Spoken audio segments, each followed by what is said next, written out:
Baik, tanpa menunggu lama lagi, kita sapa aja narasumber kita, yaitu Mbak Intan. Selamat malam, Mbak Intan. Shalom. Salam, salam. Salam, Shalom. salam kenal. Mbak Intan asli Indonesia ya? Asli. Asli ya. Soalnya logatnya kayak Filipin. Enggak asli. Filipin KW. Filipin KW. Baik, Mbak Intan nih saya sempat ngedengar katanya kesaksiannya luar biasa ya. Saya sedikit mendengar, tapi saya pengen ini menjadi kesaksian yang menguatkan kita semua, terutama teman-teman sahabat kita di luar sana yang mendengar channel kita nanti ya, agar mereka bisa menerima Yesus seperti salah satu muslimah ini ya, bisa menerima Yesus akhirnya gitu ya, finally. Baik, Mbak Intan, saya kasih waktu dan ruang ke Mbak Intan untuk menyaksikan kehidupan Mbak Intan. Silakan Mbak Intan. Ya, terima kasih.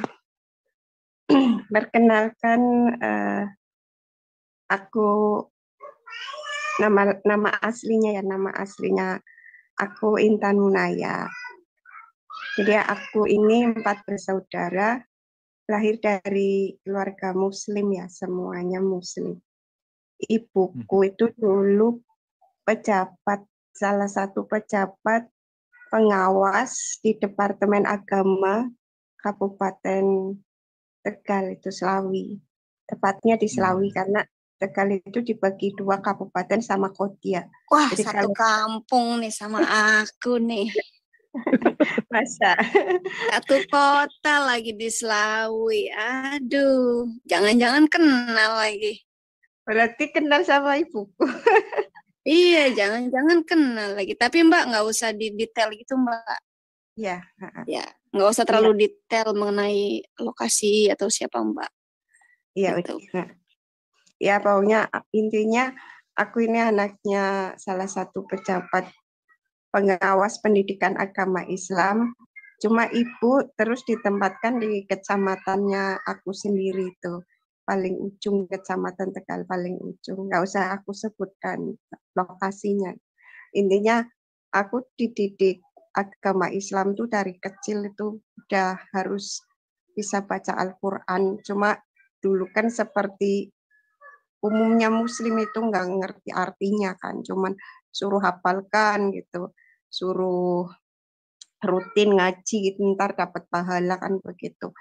Aku gini loh, ibu itu hanya aku yang dikerasi untuk ini apa kuat belajar Quran itu sampai akhirnya aku tamat itu masih muda banget ya, umur 6 tahun udah bisa Al-Quran dan udah khatam gitu 2 kali. Jadi dari kecil udah dididik seperti itu sama ibu. Karena kalau ayah kan orangnya nasionalis. Nah ini ibu yang fanatik gitu.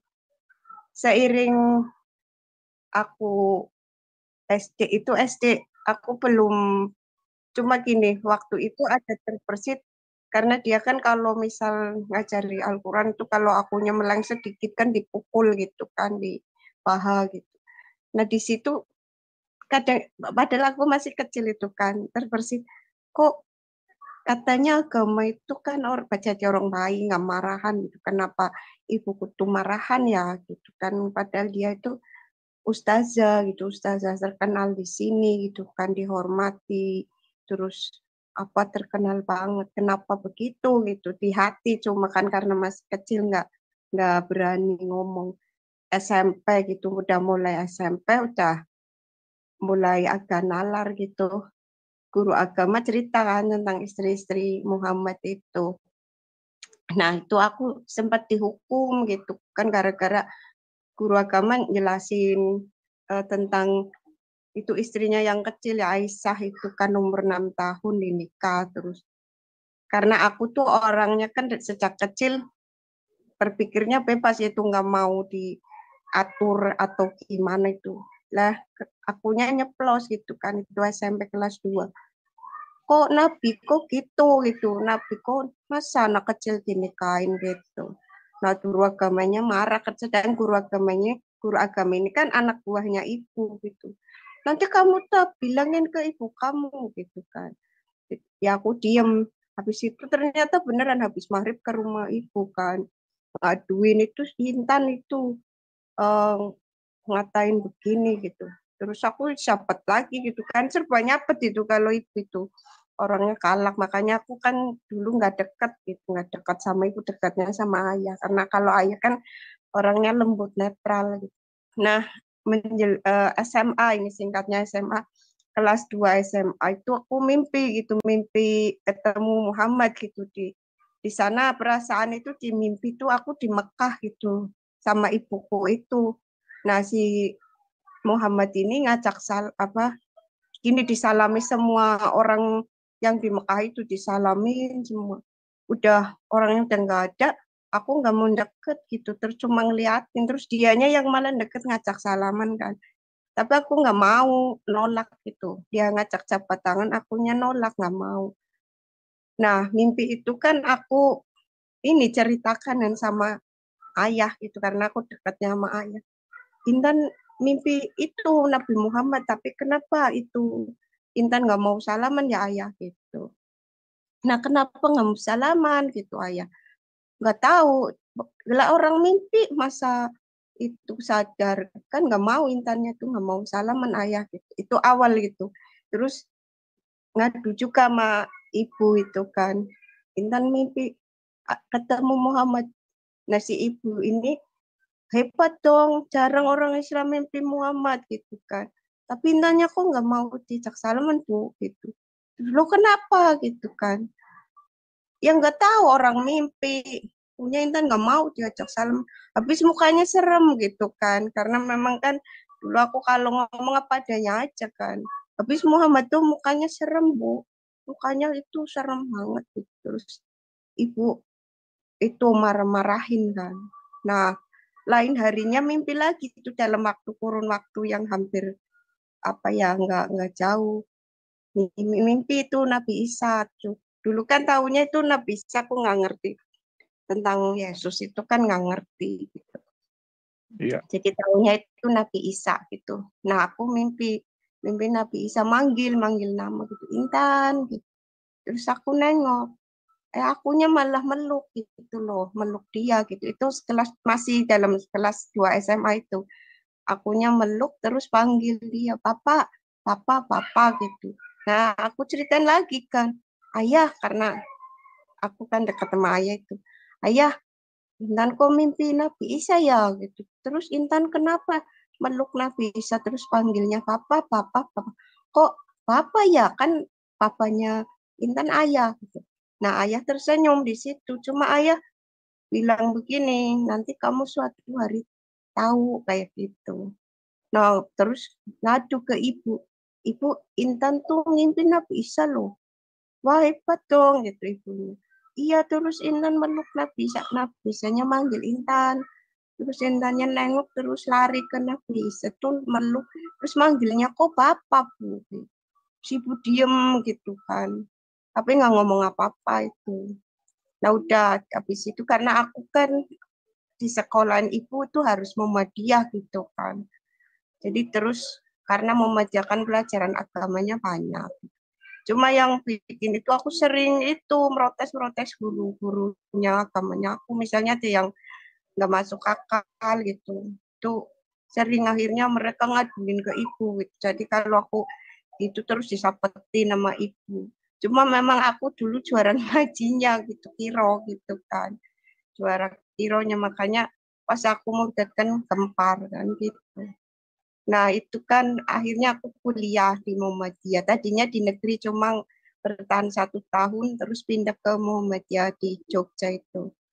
Ambil jurusan bahasa Inggris kan di situ. Kan di situ kalau di Muhammadiyah ada mata kuliah Kristologi itu kan. Pokoknya jelek-jelekin Kristen lah ininya. Cuma kalau aku emang dari dulunya juga nggak punya rasa benci kan. Karena sudah nggak tahu itu datangnya dari mana gitu. Sejak SMP aku berpikir kalau yang bisa diterima oleh Tuhan ya orang-orang yang menyayangi, mengasihi semua manusia gitu. Kenapa Tuhan tuh ngajarinya suruh benci? Kalau suruh benci kan berarti itu nggak bukan Tuhan gitu, udah punya pemahaman begitu, makanya nggak benci sama orang Kristen, sama orang Buddha, sama Cina, sama sahabatku kebanyakan orang Cina, cuma dulunya kan nggak pernah bahas agama meski mereka Kristen, kita nggak pernah bahas agama, mainnya main aja gitu kan. Nah di Muhammadiyah itu aku itu mulai penasaran gitu, apa sih apa Islam tuh bener gitu, mulai begitu kan. Aku agama keturunan gitu kan, jangan-jangan kalau cuma meyakini aja jangan-jangan salah gitu kan, ada pikiran begitu. Nah suatu hari karena aku udah ngerti tentang syariat dan fikih dan sebagainya, aku ingin yang lebih gitu. Terus aku nanya kan sama seseorang lah, dosen filsafat, apa kalau itu ilmu Islam yang tertinggi apa sih gitu kan. Oh itu tasawuf Intan, gitu, makrifatul tasawuf. Oke, aku belajar makrifatul tasawuf di situ kan. Nah yang bikin aku apa, saat kuliah itu kan ada LPSI itu khusus untuk Muhammadiyah, itu lembaga pengkajian syariah Islam, itu kan ada membahas tentang filsafat agama, termasuk makrifatul tasawuf, termasuk itu kristologi, menjelek-jelekan Kristen itu ya di situ. Cuma aku heran loh, kenapa kok agama aku menjelekkan yang lainnya gitu di situ. Nah, suatu hari aku kan udah mateng kan belajar tentang makrifatul tasawuf, di situ kan pengetahuan Allah di muka bumi itu akan terjadi gitu kan, akan mewujud pada manusia yang sudah mensucikan segalanya gitu, suci hati, suci pikiran, suci perbuatan. Itu nanti Allah rohnya masuk gitu kan ke orang itu. Tapi aku pikir manusia itu nggak mungkin gitu jadi suci gitu. Terus aku mikirin, kalau memang ada pengetahuan Allah di muka bumi sebagai insanul kamil atau manusia suci, berarti yang layak cuma Yesus kan begitu. Nah aku di situ ceritanya ditanya sama dosen gitu kan, uh, tentang hal itu. Terus aku jawab itu, kalau misal gini, Pak, misalnya itu di forum besar karena semua mahasiswa kalau mata kuliah LPS itu kan dikumpulkan jadi satu satu aula kelas. Jadi aku bicara di situ, tapi tampaknya aku dibenci gitu kan gara-gara ngomong begitu, berbanding dengan pemahaman mereka kan, berbanding terbalik. Aku bilang, misal gini, pengejawatan Allah di muka bumi sebagai manusia suci. Nah itu yang layak kan cuma Yesus Kristus, orang dia lahirnya bukan dari apa debu kan, bukan dari tanah, dia kan Roh Kudus itu sendiri gitu kan. Punya bilang begitu terus gitu kan. Tapi aku kekeh gitu. Ya iya kan, kan ada itu kan dia nggak bukan dari sperma tapi itu kan dia itu dari Roh Kudus gitu kan, dari Roh Kudus ini kan ada kan itu, coba sih di surat Maryam tak itu kan, terus dihebohkan di situ, dosennya aku melongo semua gitu kan, kaget gitu. Tapi aku nyantai, orang emang iya kan yang suci, manusia suci itu yang memang benar-benar nyata itu cuma Yesus, lainnya kan nggak ada, kayak Krishna itu juga hayalan gitu kan. Yang suci cuma Yesus. Krishna juga di ceritanya juga terlahir dari perkawinan manusia kan, sperma. Cuma Yesus yang bukan terlahir dari apa sperma, itu enggak, dia itu langsung Roh Kudus itu sendiri kan. Cuma waktu itu aku nggak ngerti, pokoknya aku ngertinya yang suci itu Yesus, apa Isa gitu kan. Jadi aku bilang kayak begitu, tapi waktu kuliah aku udah ngerti sih saya itu Yesus ternyata, cuma ngertinya dulu bukan Tuhan, ngertinya itu dulu Yesus ya nabinya orang Kristen gitu kan, nggak belum belum mempelajari, nggak tahu apa-apa intinya seperti itu. Cuma kalau harus jujur gitu, saya jujur-jujurnya, kita semua tahu kan bahwa yang suci cuma Yesus kan begitu. Jadi aku ngomong begitu kan, ngomong memang memang fakta kan begitu. Nah aku dibenci sama ikatan mahasiswa Muhammadiyah itu, tapi karena aku mah orangnya nggak ngurusin orang gitu kan, memang cuek, jadinya udah berlalu itu, nggak urusin yang siapa yang benci. Jadi sebenarnya mereka mungkin kalau sekarang aku Kristen itu nggak begitu kaget gitu kan. Nah itu udah aku semakin dalam, kok ajaran Islam begini ya gitu. Udah mulai baca-baca itu artinya gini-gini. Cuma ya memang enggak begitu dalam. Tapi aku nekat gitu ke gereja gitu. Tanya sama pendeta Abdul Aziz itu. Dulu juga dia kan orang Islam. Dimuja-muju pinjam itu Alkitab gitu kan. Nah, aku pinjam Alkitab sama beliau. Aku baca di itu aja di perjanjian lama, aku nggak baca perjanjian baru. Udah cuman nyampe cerita Nabi Isa, Nabi Musa itu kayaknya. Habis itu udah tutup. Cuma herannya kenapa ya aku pegang Alkitab tuh ada yang masuk ke hatinya aku itu kayak angin angin menyejukkan gitu. Apa itu gitu. Nah, aku meski nggak tahu apapun, tahun 98 itu aku apa nggak ngerti apa-apa gitu. Aku izin sama ibu gitu kan. Ibu aku itu ya tak Kristen gitu kan karena memang aku orangnya gitu kan kalau ngomong pelan gue ibu ini tak izin ya Kristen dimarah-marahin kan. Apa kalau kamu Kristen hilang anak satu ya aku takut mundur lagi habis itu aku ini singkat aja kerja mungkin kalau aku udah kerja ntar aku inilah mau izin Kristen lagi gitu meskipun belum tahu apa-apa ya cuma aku lihat orang Kristen di sini pun kan hidupnya tenang gitu loh kok hidupnya tenang kenapa ya gitu kan nah aku izin lagi sama ibu habis itu aku kerja kan ibu ini anak Kristen loh dimarah-marahin lagi pokoknya nggak diizinin gitu kan nggak diizinin sama sekali nah pas ibu mau meninggal gitu kan tahun 2020 kemarin 2020 bulan apa itu pokoknya ibu mau meninggal itu aku dipanggil gitu kan dipanggil sini apa ibu tak ngomong gitu kan iya ibu terus kamu masih mau lanjut gitu aku udah tahu arahnya kan ya masih lah ibu kan nggak percaya Islam lagi gitu kan oh, Islam kenapa sih ibu sadis gitu kan jadi aku sebenarnya nggak terima Muhammadnya itu waktu kuliah udah nggak mau nerima Muhammadnya itu ya itu kalau dipikir ya sesuai mimpinya aku waktu kelas 2 SMA kan nggak mau salaman sama Muhammad ini. Jadi aku memang nggak bukannya benci Islamnya, tapi nggak suka Muhammadnya itu istrinya banyak gitu kan. Orang kok kemerokos perempuan gitu di hatinya aku tuh. Orang kok apa-apa perempuan, apa-apa perempuan. Terus kenapa sih surganya kok begitu jorok gitu. Itu udah dari SMA udah gitu. Jadi aku emang apa ya nggak suka Muhammadnya bukan nggak suka Islamnya gitu loh nggak suka Muhammadnya aja kok Nabi begitu itu udah mikir seperti itu nah aku ibu tahun itu 2020 kembali lagi nih 2020 ibu mau meninggal tuh aku dipanggil dia minta dicium minta dipeluk terus dia bilang gini ya sudah kalau kamu lanjutkan gitu jangan takut semangat ya gitu kamu yang benar, aslinya ibu yang salah. Gitu ibu ngakuin begitu.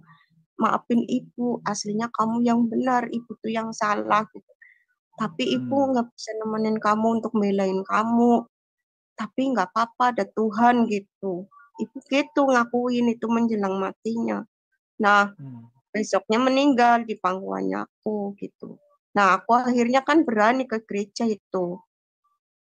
Aku berani ke gereja apa ngomong cerita tentang cuma aku nggak ini nggak langsung mau Kristen enggak cuma nanya-nanya dulu nah pada bulan April cuma aku tanggalnya nggak inget ya saat aku tuh udah hancur aku ada masalah besar gitu pokoknya hancur banget ya semuanya hilang dari aku lah harta anak itu dirampas semua gitu kan terus aku dikeroyok gitu sama pengacar-pengacar dia sedang aku kan apa sih rebutan begitu orang aku nggak mau minta apapun gitu cuma minta anak cuma akhirnya hancur lah intinya aku akhirnya mulai bertanya gitu loh kok aku bener kok aku yang hancur gitu dia salah kok dia menang gitu kan dia yang jahat kok dia yang menang aku duduk kan habis hujan-hujanan besar itu bulan April 2020 itu aku lagi pokoknya kacau banget gitu terus aku bertanya Allah kamu berarti jahat ya gitu. Aku orang bener, kenapa aku yang susah gitu. Dia orang jahat, kenapa dia yang bahagia gitu. Berarti kamu tuh Allah orang, kamu tuh jahat juga gitu akunya gitu. Kalau begitu, Allah coba tak apa liatin diri kamu tuh.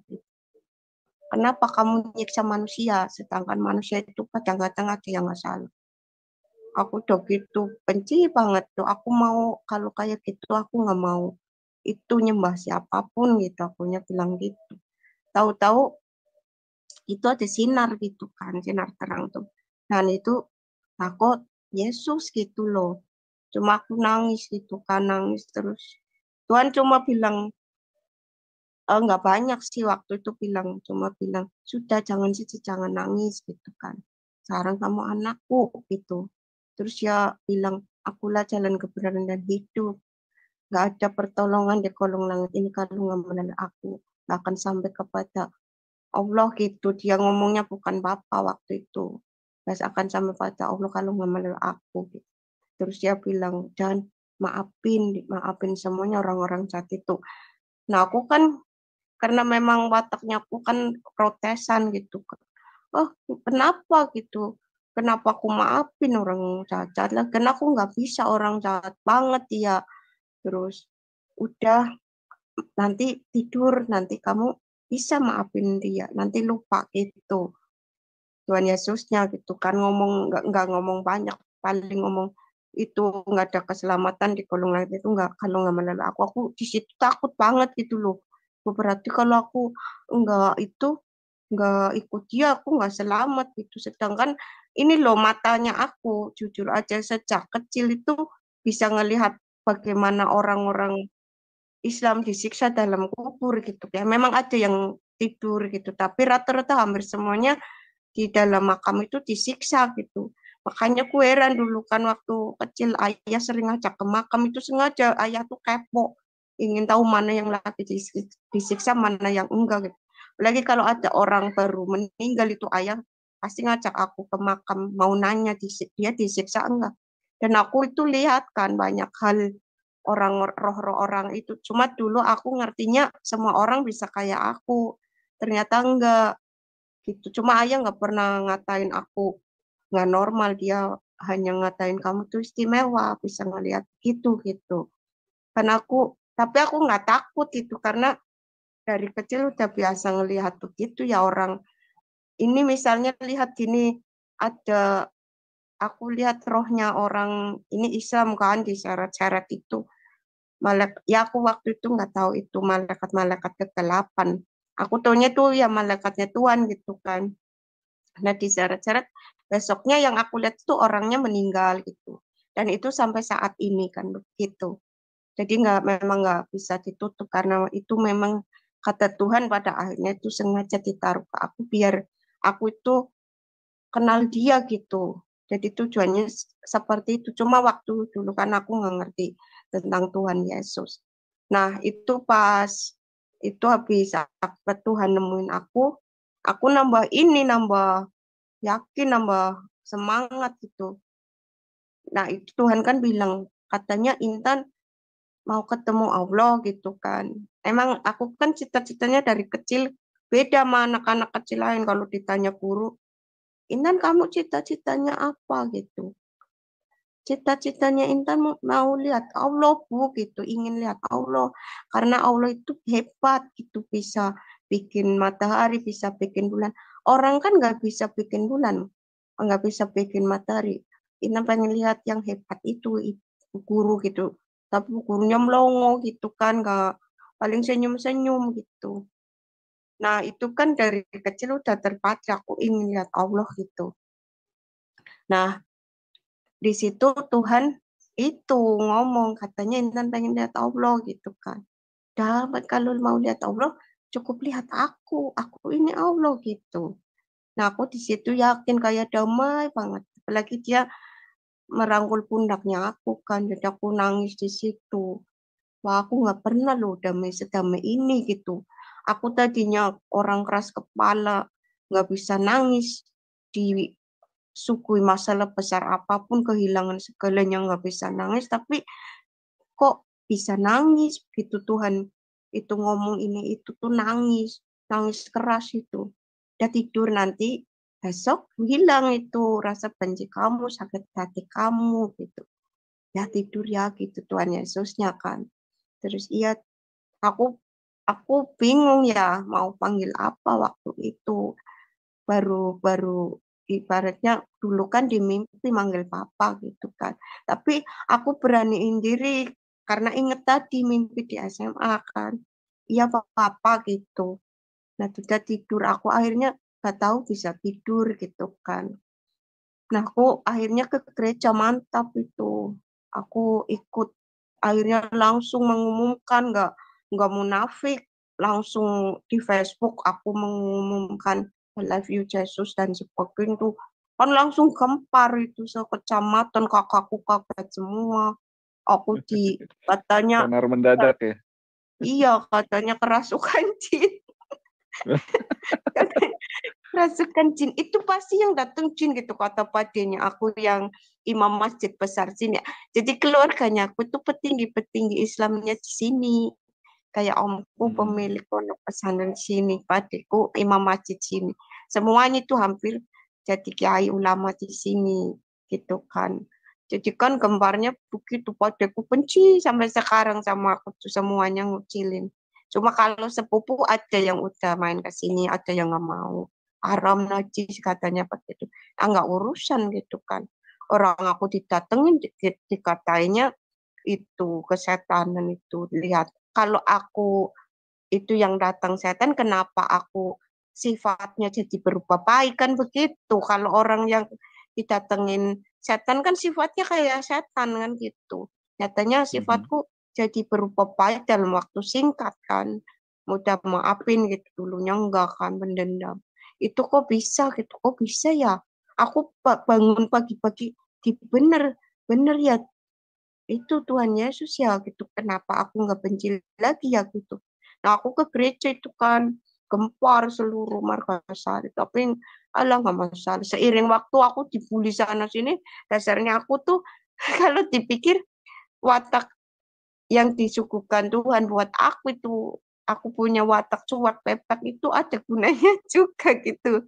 Jadi aku nggak ngaruh ngapain orang mau bully mau mit mau apa ngomong ngomong menyakitkan mau mempermalukan aku di muka umum cuek aja tuh ngurusin amat itu kan pilihannya aku cuma pada berdatangan ke sini ulama-ulama gitu kan mempengaruhi akhirnya debat juga gitu kan Yesus tuh nggak bisa gitu akunya bilang gitu Yesus tuh nggak bisa dimanipulatif karena dia dari Roh Kudus sedang manusia bisa karena tadi manusia setelah makan itu buah pengetahuan iblis itu jadi kalau manusia mungkin bisa dimanipulasi malaikat juga bisa dimanipulasi oleh iblis tapi kalau Roh Kudus itu nggak bisa aku bilang gitu karena Roh Kudus itu ya Allahnya itu sendiri nggak bisa dimanipulasi akunya bilang gitu sama Pade terus akhirnya Pade itu pulang kan lo nggak bisa dipengaruhi lagi si Inta gitu pengumuman gitu nggak ngurusi mau benci mau enggak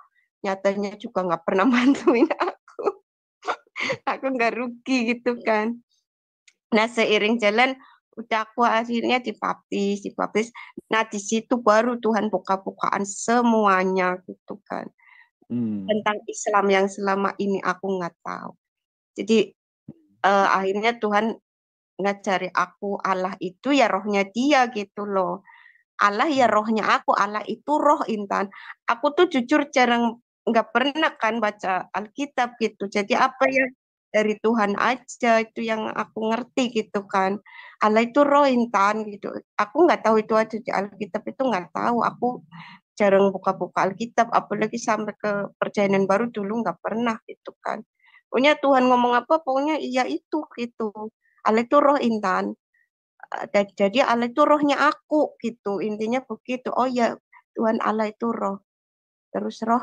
Allah itu rohnya Tuhan ya dan iya udah gitu nah terus udah dikasih lebih dari kitab kejadian juga dia perlihatkan bukan cuma menjelaskan jadi waktu itu aku diperlihatkan kitab kejadian kayak menyaksikan kalau aku ditanya orang-orang itu, orang-orang Kristen dan para pendeta itu kan gimana ngelihatnya? Ya nggak tahu, pokoknya aku lihat aja gitu. Nggak tahu itu, pokoknya aku lihat, kadang-kadang ikut ke sana gitu kan. Kayak di neraka juga ikut ke sana, tapi intannya mah padahal duduk gitu kan. Itu rohnya. Terus aku nanya sama Tuhan, Tuhan kalau intan ke sana itu apa? Nah itu terus Tuhan nyebutin itu karunia roh gitu. Roh kamu yang tak bawa. Nah aku jelasin apa yang seperti Tuhan ngomong kan. Jadi di kitab Kejadian itu awal mulanya manusia jatuh dalam dosa kan, si iblis ini, si Lucifer ini menyesatkan kan. Di situ waktu itu kan si Lucy, nama aslinya Lucifer gitu kan. Nah si Lucifer ini kan berperangnya sama Michael itu. Orang-orang kan memahaminya dia dikalahkan Michael, padahal enggak. Aku diperlihatkan jelas si Michael ini hampir kalah gitu. Tapi begitu tuh Tuhan Yesus tuh kasih seperti cahaya Kristusnya itu ke si Michael ini di pedang, terus si Lucifer itu bisa dikalahkan gitu, didorong gitu kan, didorong akhirnya jatuh, terlempar ke kata Tuhan ke perut bumi. Di situ aku lihatnya kayak seperti perut bumi kan gitu di situ, sama semua malaikatnya sepertiga itu. Cuma Tuhan menjelaskan itu sepertiga intan gitu. Habis itu nyiptain itu kan manusia itu awal mula terus jatuh dalam dosa itu gara-gara itu buah pengetahuan itu. Cuman gini, apa buah pengetahuan itu sebenarnya itu kayak yang aku saksiin itu bukan bentuk buah gitu kan, seperti yang orang-orang memahami gitu. Aku diperlihatkan itu seperti kekuatan si Lucifer disuntikkan ke akalnya manusia, itu jadi manusia yang tadinya nggak punya nafsu, nggak jahat, itu jadi punya, itulah jadi tercemar. Dan dia kan nggak, akhirnya jatuh ke alam fisik itu nggak bisa lihat Allah lagi gitu loh. Nah manusia akhirnya jatuh dalam dosanya kan gitu karena punya nafsu ragawinya itu. Dia nggak bisa lihat Allah lagi, terpenjara kan gitu. Nah hukumannya nanti maut kata Tuhan kan begitu. Waktu itu aku belum belum ngerti maut itu apa ngertinya, kalau di Islam itu kan sakaratul maut gitu kan, terpisahnya roh dari tubuh, itu ngertinya seperti itu. Tapi kemudian itu dijelaskannya lain hari lagi tuh masalah maut. Jadi maut itu kata Tuhan ya itu kalau di Buddha itu hampir sama lah gitu. Maut itu ya nanti rohnya itu kan terpenjara di alam maut itu. Yang berkuasa tuh iblis gitu, yang berkuasa itu Lucifer ini. Jadi si roh ini nanti dicatukan lagi ke kehidupan baru lagi penderitaan yang nggak berhenti gitu kan. Sampai nggak tahu waktunya kapan, itu mengerikan ininya seperti aku diberikan alam maut itu kayak seperti penjara-penjara roh itu pada meratapi, bisa nangis. Itu aku kan ngeri gitu. Bahkan diperlihatkan neraka itu aku minta pulang itu. Tuhan udahlah pulang, takut gitu. Baru nggak ada separohnya gitu. Katanya mau lihat 20 tahta iblis gitu. Intan mau lihat. Oh, enggak lah, udahlah Tuhan. Jadi aku tahu, oh di neraka ada 20 tahta iblis ya gitu. Tapi enggak ngelihat aku karena ingin apa pulang itu, minta pulang. Jadi aku akhirnya rohnya kan itu lagi kan dikembalikan lagi ke tubuh itu. Jadi kalau aku ditanya melihatnya dengan apa, itu ya akunya mah duduk sadar lagi, enggak tidur gitu. Jadi kadang-kadang mendadak gitu. Pernah baru pulang kerja aja mendadak aku diperlihatkan peristiwa penyaliban dia, dan arti dari penyaliban itu sendiri itu lama, ternyata 3 jam itu.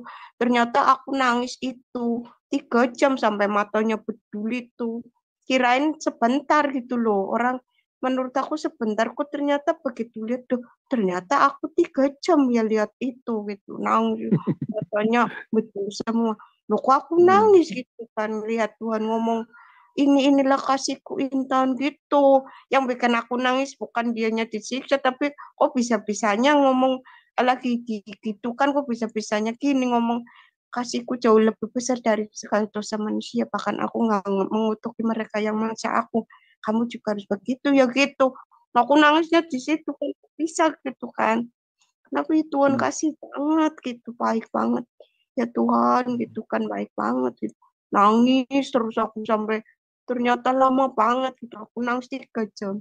Jadi itu rohnya aku yang menyaksikan begitu. Jadi aku tuh sejujurnya nggak pernah, jarang sekali buka Alkitab itu. Kecuali ada Tuhan ngomong apa terus aku nanya ke pendeta gitu kan. Itu Tuhan tadi ngomong begini sama Intan. Di Alkitab ada nggak Om? Oh ada, Intan itu ada. Lagi Tuhan tadi ngomong begini sama Intan Om. Di Alkitab ada enggak gitu. Ada. Bahkan kadang nggak ada di Alkitab kayak waktu Tuhan menunjukkan ini loh bentuk alam semesta gitu kan. Dia mau mau mengajari aku bahwa materi itu nggak ada. Fisik daging itu tipuan gitu. Makanya aku suruh penyaliban itu salah satunya itu ya itu mengajari manusia agar hidup dengan rohnya karena Allah itu roh dan untuk menyaksikan Allah juga harus dengan roh bukan dengan fisik gitu. Arti penyaliban itu salah satunya itu selain membebaskan manusia dari sakaratul maut itu. Nah di situ kan Tuhan juga buka-bukaan kan. Di Islam itu kan ngalami sakaratul maut kan sama lihat malaikat-malaikat maut gitu kan. Nah, di situ kan ternyata malaikat maut itu semuanya malaikatnya Lucifer kan. Berarti kan Allahnya orang Islam itu Lucifer itu sendiri orang ada malaikat maut terus ngerasain sakaratul maut kan hanya Lucifer aja yang ingin manusia itu selalu dalam sakaratul maut. Jadi Allahnya itu kan rohnya si Lucifer. Jadi Allah itu kan roh punya 2 kuasa gitu kan. Kuasa Roh Kudus ya dalam Yesus Kristus itu, kuasa roh iblis ya dalam diri Lucifer itu. Jadi Lucifer juga Allah dalam roh kegelapan itu. Itu Tuhan menjelaskannya sama aku begitu. Jadi kalau mau lihat Allah gitu, ya harus dengan roh. Jadi harus ditinggikan kuasa rohnya gitu kan. Nafsu kedagingannya disalibkan semua, konsep pemikiran termasuk itu harus disalibkan Intan. Jangan berpikir karena pikiran manusia itu salah gitu. Karena tadi sudah terkontaminasi bahwa pengetahuan iblis itu nggak ada yang bisa suci. Kenapa gitu kan? Pernah kan ada banyak kenapa kok waktu perjanjian lama itu masih Allah terus perjanjian baru sudah jadi Yesus itu gimana? Nah, aku kan bingung, aku nanya sama Tuhan. Tuhan ada yang nanya, Intan nggak bisa jawab, orang nggak ngerti gitu kan. Oh ya gini Intan, waktu perjanjian lama itu kan untuk bebas dari hukum maut itu manusia itu harus melaksanakan hukum Taurat 100% gitu kan, harus benar-benar suci gitu Intan. Nggak bisa ternyata, makanya banyak manusia tetap masuk ke alam maut gitu kata Tuhan. Jadi manusia itu semuanya hampir masuk ke alam maut, hanya beberapa yang enggak gitu kata Tuhan. Gagal gitu, makanya sedang aku ini dan pengen manusia itu banyak yang selamat. Ternyata manusia nggak bisa 100% jalanin hukum Taurat, tetap aja ada dosanya. Padahal harus 100% jalan hukum Taurat agar bebas dari maut gitu. Makanya dulu kan kalau orang berdosa itu disembelihkan hewan, Intan itu nggak cukup, ternyata nggak bisa. Harus dari pengorbanan darah yang suci. Maka aku turun dalam tubuh manusia, masuk ke alam fisik demi menyelamatkan manusia itu. Jadi perjanjian lama itu, kata Tuhan, hanya perjanjian sementara. Kalau yang baru inilah yang mengikat selamanya, Intan. Perjanjian lama membahas tentang kedagingan, sedang yang baru ini roh gitu. Jadi Tuhan menjawabnya begitu. Akhirnya aku ini nerangin ke orang yang nanya itu lama kan. Kata Tuhan begini jawabannya gitu kan. Dulu kenapa dia harus turun jadi manusia dulu. Jadi Allah itu masih Allah. Karena ternyata diberlakukan hukum Taurat manusia tetap masuk ke alam maut. Merasakan sakaratul maut, dijemput malaikat-malaikat maut. Karena kalau masuk alam maut pasti kan kenal dengan malaikat-malaikat maut yang ngerebut roh manusia itu untuk masuk ke penjara maut. Nah, Tuhan ingin membebaskan. Jadi kan yang suci yang bisa melakukan hukum Taurat kan hanya Tuhan saja. Manusia manusia biasa nyatanya gagal semua gitu kan. Nah, dia turun menyerupai manusia untuk tadi melaksanakan semua hukum Taurat itu di tiang salib itu akibat nggak melaksanakan itu ditanggung semua sama Tuhan gitu. Itu kata Tuhan gitu. Jadi Tuhan begitu rohnya itu tubuhnya mati, rohnya itu 3 hari itu membebaskan manusia yang sejak zaman Adam sampai ke dirinya itu yang terpenjara di alam maut, yang dulu hidupnya kepada Allah gitu, Allahnya Tuhan ini yang ada di dalam Tuhan Yesus gitu. Nah itu dibebaskan, kecuali dulu manusia yang nggak hidup di dalam Allah itu enggak, masih terpenjara di alam maut. Itu jawaban Tuhan begitu. Aku nggak tahu, pokoknya Tuhan jawabnya seperti itu. Kalau mau nanya sendiri aja sama Tuhan kan gitu. Aku nggak tahu apa-apa, pokoknya aku hanya perantara kan jawab itu kan. Nah itu jawaban Tuhan tuh begitu. Aku nggak tahu apa-apa, pokoknya aku ditanya pendeta-pendeta Amerika Serikat aja tuh jawabannya begitu. Itu Intan tanyain.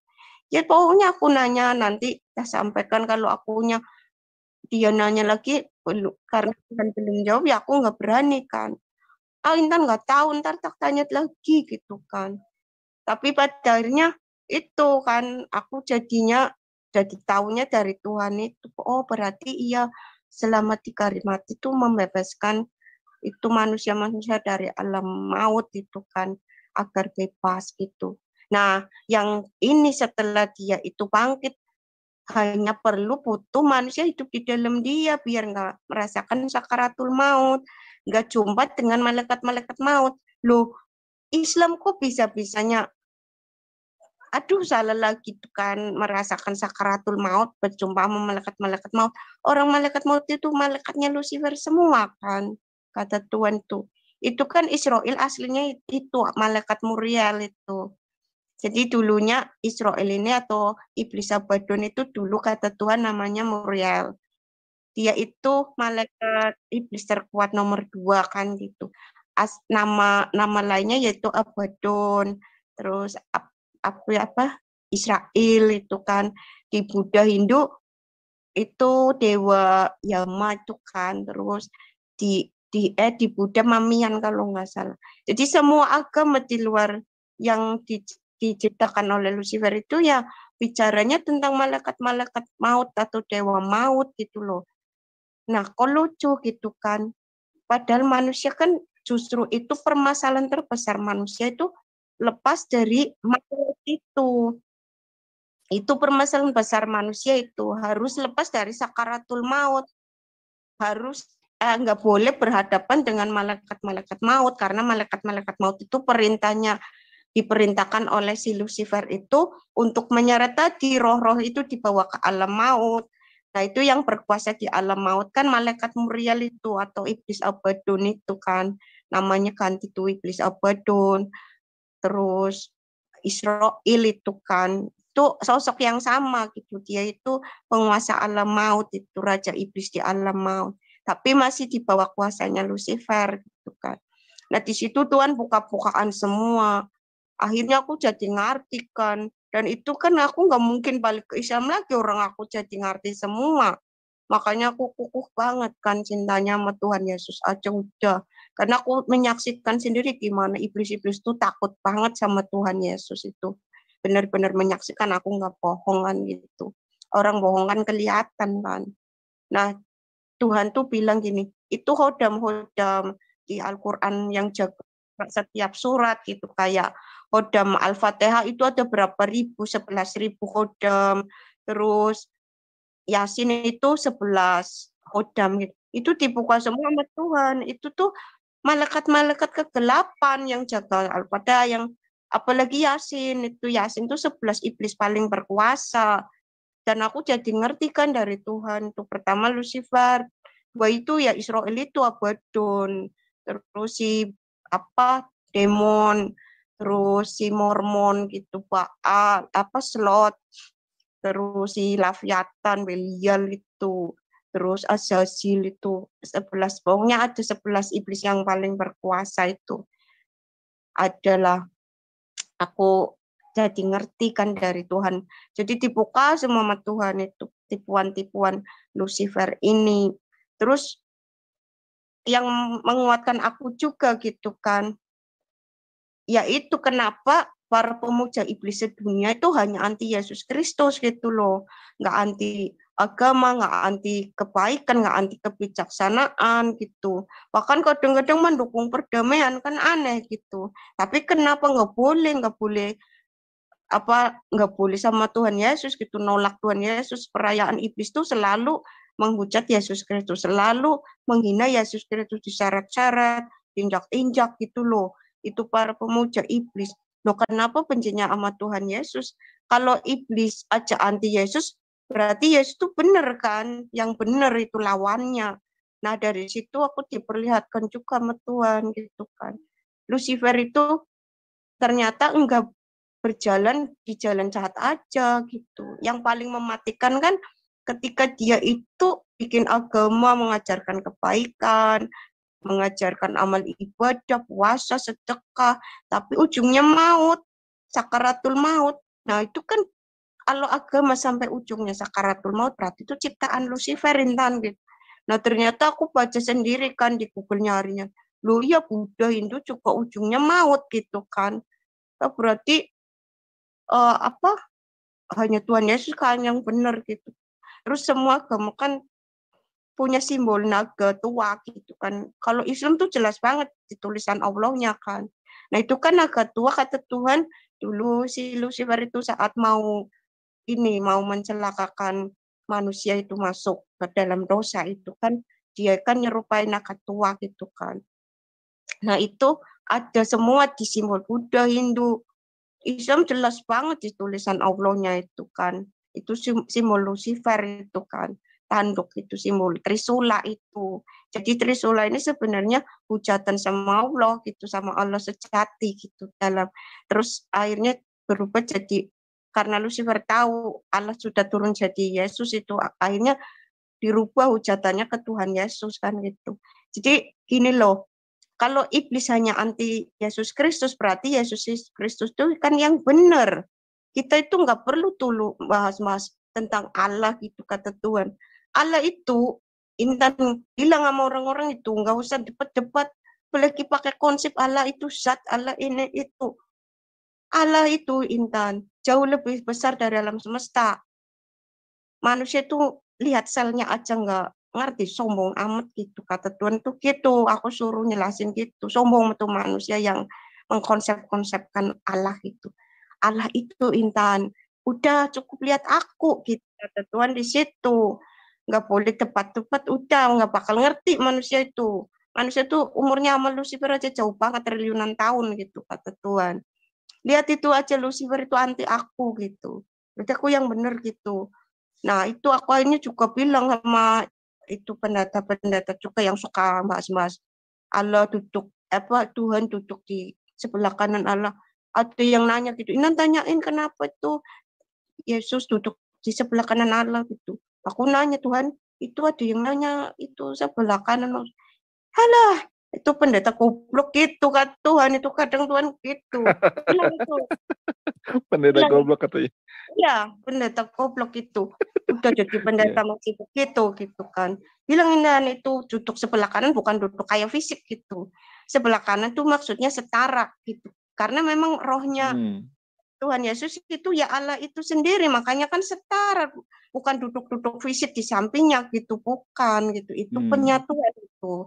Jadi Allah itu ya rohnya dia gitu. Nanti yang dilihat orang aku diperlihatkan di surga aja yang bertahta Tuhan Yesus, lihatnya waktu Tuhan nemuin Adam Hawa itu kan manusia awal itu mau ngomong aja bentuknya Tuhan Yesus. Waktu Abraham nemuin Abraham itu kan jadi manusia itu wujudnya ya Tuhan Yesus itu.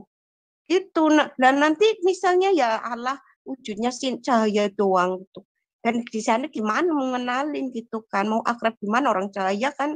Makanya kan wadahnya begitu gitu loh. Kadang orang Islam tuh dijelasin itu nggak mudeng-mudeng gitu. Dan nanti ketemu Allah apa di sana? Ya Allahnya Lucifer mereka itu kan. Orang kenapa aku bisa bicara Allahnya orang Islam itu Lucifer dan aku ngepakal sampai mati. kembali ke Islam. Satu, Allahnya jelas mengatakan ada jin itu bertakwa dan agamanya Islam. Orang jin itu anak buahnya Lucifer semua kan. Berarti kalau ada jin Islam terus bertakwa, berarti kan Allahnya itu Lucifer. Orang jin itu cuma tunduk sama Lucifer. Terus kedua, manusia mengalami sakaratul maut, sedang Tuhan itu ingin manusia bebas dari sakaratul maut kan. Jelas Lucifer yang menghendaki manusia itu mengalami sakaratul maut, ketemu itu Israel yang serem banget. Ya kebetulan aku pernah ketemu Israel secara nyata di alam fisik ini, jarak 1 meter itu kan. Aku lihat Israel itu waktu tetangga mau mati tuh. Aku jelas lihat si Israel itu mengerikan loh, bentuknya serem banget, Abaddon itu kan. Jadi iblis penguasa maut itu bentuknya ngeri tuh, tinggi, hitam, pakai jubah hitam itu, wajahnya hitam semua, matanya tuh lebar kayak serigala, tapi mata itu nggak ada putih-putihnya, hitam semua tuh, pokoknya hitam semua. Lo gitu tersenyum lagi sama aku kan, aku diem nggak jawab kan, cuma ngelewatin gitu. Kata Tuhan kan aku nggak boleh bersinggungan dengan mereka gitu, ininya begitu. Jadi aku cuekin, tapi dia anehnya nundukkan kepala gitu, tanda hormat. Kenapa nundukkan kepala ya? Aku tanya tuh sama Tuhan, tadi Intan ketemu itu Tuhan, ketemu itu si Israel, kenapa dia nundukkan kepalanya ke Intan? Dia itu nundukkan kepalanya bukan ke kamu gitu loh, kata Tuhan. Nundukkan kepala itu karena lihat cahaya. Jadi setiap orang Kristen yang cinta aku itu ada Punya cahaya. Iya, ada cahaya dari dadanya gitu, dari dadanya itu. Terus ada cahaya di dadanya. Oh, nah itu yang ditakutin setan, jin, si iblis itu Intan. Oh gitu ya. Nah, kalau yang hidup di luar Tuhan, itu tandanya di kening. Ada gambar itu, kasar tulisan Allah itu. Naga itu, tulisan naga tua. Nah, itu nantinya kan gunanya gini, kata Tuhan. Itu sudah ditandai. Jadi kalau yang di keningnya ada gambar naga, berarti itu milik Lucifer gitu. Yang ada cahaya Kristus berarti itu milik Tuhan. Jadi si malaikat-malaikat maut itu nggak berani. Kalau ada cahaya Kristus berarti bukan milik mereka, itu dengan sendirinya begitu. Nah, yang hidup di luar Tuhan itu tandanya itu naga tua itu ada di keningnya. Kalau orang Kristen ada di dadanya gitu, ada cahaya Kristus. Itu nggak boleh. Jadi sudah perjanjian Tuhan sama Lucifer itu, kalau yang ikut aku gitu, Tuhan bilang gitu kan nama Lucifer, kalau yang ikut aku jangan pernah kamu ambil gitu. Nah, iya itu nggak bisa. Jadi yang ikut Tuhan itu nggak bisa dicampur si Israel itu, si iblis ini nggak bisa gitu, tetap diselamatkan sama Tuhan itu sendiri. Itu dibuka semua sama aku itu justru ketika aku udah ikut Tuhan dulu waktu Islam nggak ngerti apapun gitu loh. Jadi gini, aku jadi ngerti Allah itu roh, iblis juga Allah gitu. Itu dari Tuhan Yesus. Aku nggak pernah baca-baca gitu. Nggak pernah aku baca apa tentang kekristen, malah bingung kalau baca-baca itu. Aku kalau baca malah bingung. Pusing apa tuh Trinitas apa itu nggak ngerti. Pokoknya ininya aku ngertinya Allah, Roh Kudus, Roh Kasih, Roh Kebenaran itu rohnya Tuhan Yesus gitu. Jadi Tuhan tuh ngajarin aku begini, kalau mau bilang sama orang-orang itu, kalau mau menyaksikan aku, tinggikan kuasa rohnya daripada kuasa dagingnya, seperti aku mencontohkan itu. Itu salah satu penyaliban tubuh itu agar manusia sampai kepada Allah. Lihat Allah lagi gitu loh. Karena Allah roh, bukan fisik. Gitu. Itu yang suruh aku ngomong ke itu Zoom-nya para pendeta Amerika itu. Ya aku sampaikan. Punya kalau Tuhan ngomong ini, aku sampaikan. Tuhan ngomong ini, sampaikan. Sampai kuasa hati, kuasa udah aku sampaikan semua itu. Jadi sebenarnya awal itu aku nggak mau orang-orang kenal aku gitu loh. Waktu itu aku benar-benar sendirian gitu kan di rumah. Orang Kristen sendirian kan di sini, semuanya Muslim semua. Di sini tuh apa pusatnya Muslim kan, kadrun semua. Aku sendirian di rumah itu ya cuma ngobrol sama Tuhan. Dia ngajari ini. Gak pernah aku catat, nggak boleh. Jadi Tuhan tuh nggak boleh aku nyatet-nyatet. Pokoknya udah pahamin dan udah gitu. Nanti kalau nggak paham ya udah biarin gitu. Nanti juga dijelasin lagi kadang-kadang. Jadi Tuhan itu nemuin aku nyata itu kurang lebih 3 kali ya. Pertama di rumah ini yang di luar itu di gereja waktu Pasca, perayaan Pasca itu dia itu kayak memberkati orang-orang di gerejanya aku tuh, cuma bedanya waktu Pasca itu cahayanya pelangi semua, indah gitu. Bilang sama aku gini, waktu di pas perayaan Pasca, Intan, bilang sama itu pendetanya nanti ya gitu. Bilang apa Tuhan? Orang yang ngejar-ngejar kemenangan pasti kalah gitu. Tapi kalau orang ngejar-ngejar aku, hidup di dalam aku yang akan memenangkannya. Bilang ya sama pendeta tuh, jangan ngajari begitu. Soalnya pendeta tuh ceramahnya, kita harus gitu sih, harus menang gitu. Nah, Tuhan suruh ngomong gitu, aku nyampein, akhirnya aku berat ya. Aduh, gimana ntar tersinggung ya pendeta itu ya. Gitu. Tapi kalau aku, apapun pahitnya, suruh nyampaikan, tetap aku sampaikan kan. Itu tadi Tuhan datang loh Bapak Pendeta. Ngomong begini, Anda itu nggak boleh ngomong kayak begitu, menang. Katanya Tuhan, kalau orang berjuang mati-matian, ingin menang, itu pasti kalah Bapak Pendeta. Kata Tuhan, cukup, percaya nyerah sama Tuhan. Kejar Tuhan aja, nanti Tuhan yang memenangkannya. Tapi puji Tuhan pendeta itu malah terima kasih loh. Nggak marah gitu. Ah, terima kasih Intan, terima kasih ya gitu. Iya, lagi suruh nyampaikan ke siapa itu pernah tuh padahal katanya orang-orang itu nggak ada tuh loh orang berani ngomong sama pendeta itu Intan kamu mah berani orang aku disuruh kalau aku disuruh Tuhan aku pasti nyampaikan meskipun itu misalnya ngomong sama pendeta Stanley itu sombong itu pembohong gitu ya aku sampaikan Bapak pendeta Stanley kata Tuhan Bapak sombong gitu terus Bapak itu doyan duit gitu aku sampaikan kalau sama Tuhan gak boleh kayak begitu Bapak Stanley nggak marah jadi malah terima kasih tuh akhirnya kan berupa nangis malah kan minta maaf sama Tuhan datang ke yang lainnya tuh di atas langit aku jam 3 malam dibangunin ada suara Intan bangun oh di suaranya Tuhan gitu. Bangun keluar Intan keluar rumah gitu cuma aku nggak waktu itu nggak ngeliat jam dulu gitu dikira aku udah siang udah pagi gitu kan orang terang ya terang benderang gitu kan nah aku keluar ternyata Tuhan di langit itu di atas langit itu ngajari apa tentang Intan bilang ya ke para pendeta gitu iya Tuhan ngomong apa cukup hidup di dalam aku saja gak usah macam-macam gak usah debat ini debat itu cukup hidup di dalam aku aja nggak usah ribet gitu tenggelamkan diri dalam cintanya aku sampai kediriannya mereka tuh hilang sampai keegoan mereka tuh hilang keakuan itu mereka hilang baru nanti aku benar-benar hidup di dalam mereka Intan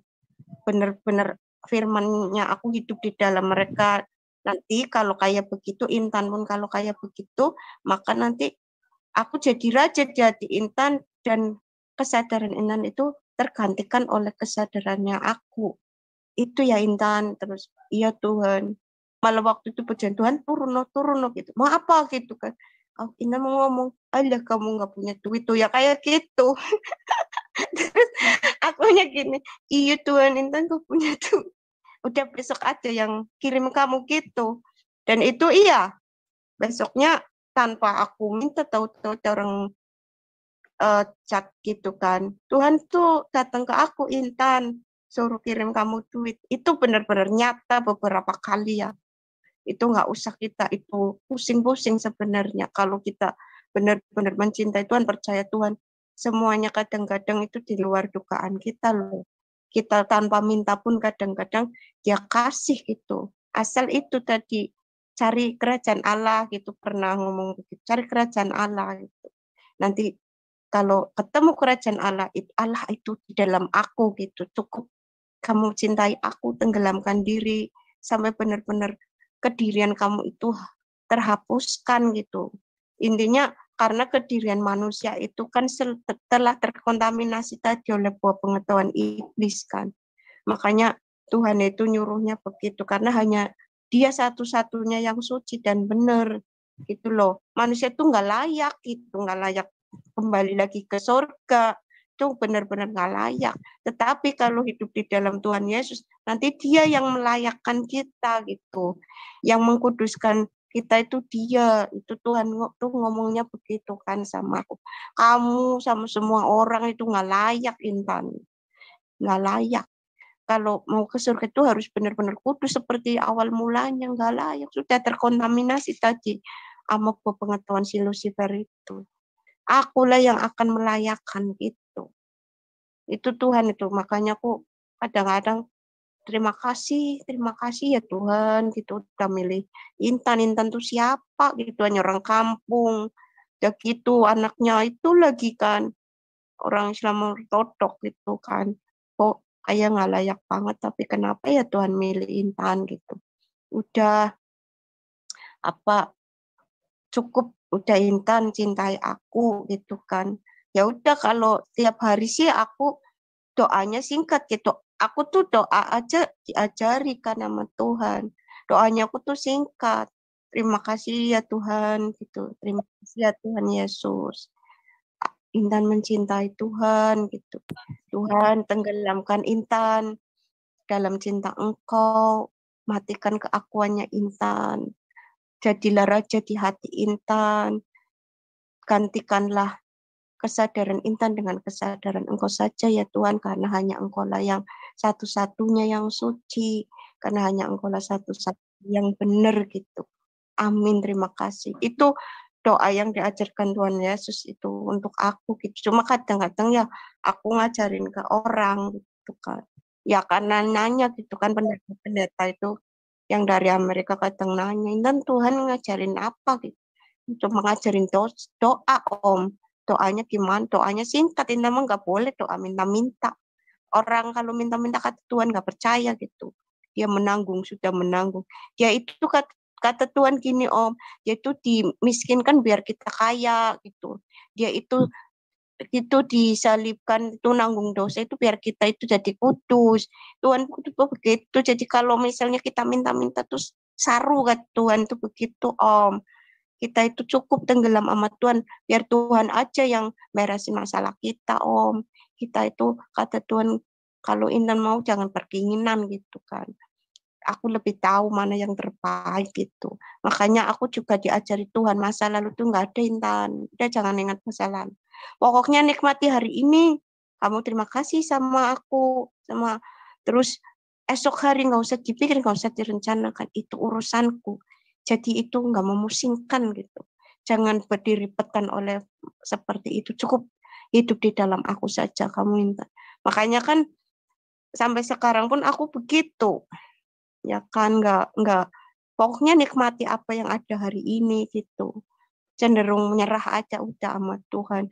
Dan iya itu aku nyata bener ya, maksudnya nggak kekurangan nggak kelebihan gitu, selalu ada gitu, semuanya dicukupi Tuhan. Bahkan aku kan meninggalkan semuanya gitu kan, harta semuanya untuk mantan itu aku nggak ngambil sedikit pun gitu kan. Aku pindah ke rumah ini yang rusak gitu kan. Nah suatu aku kan ini malu minta-minta, termasuk minta sama Tuhan waktu itu malu. Cuma aku mengeluh suatu hari, kenapa rumahku bocor ya Tuhan. Tuhan katanya sayang Intan ya gitu. Kenapa rumah Intan bocor? Kata Tuhan Intan anaknya raja. Kenapa anaknya raja rumahnya bocor? Tahu-tahu itu besoknya aku ditelepon sama pendeta Amerika itu.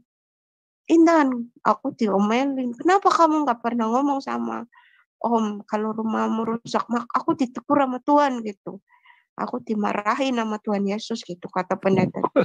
Nah, aku Waduh, ngomong, connecting ya? iya, iya. Terus akunya bilang, Intan mau malu minta-minta Om. Udah, kan Tuhan sudah ngomong. Om kan dari awal ngomong. Tuhan tuh ngomong sama Om kan sudah ngomong sama Intan, Tuhan tuh datang ke Om suruh nanggung semuanya hidupnya Intan gitu.